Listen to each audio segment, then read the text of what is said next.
Well, here in the GTA, some wild wind left destruction in its wake. Downed trees resulted in damaged homes, broken hydro lines, and thousands without power. For some, it was deja vu after a year that's seen its fair share of storms.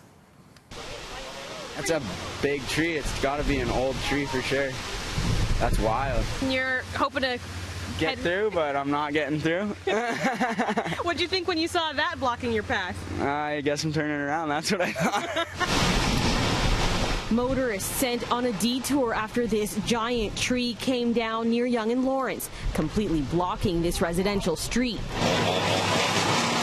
Cleanup crews began their work chipping away at the branches, but this is a familiar sight, says one area resident.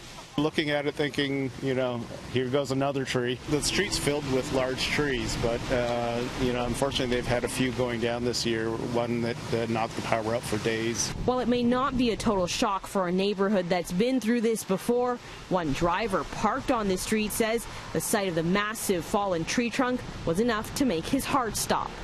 Is your car? Is your car? So I was coming out to move the car, and I saw all this. So were you scared back there? Yeah, like back there. So I was asking the ladies back there, like if it landed on the car. 'Cause I just saw a tree,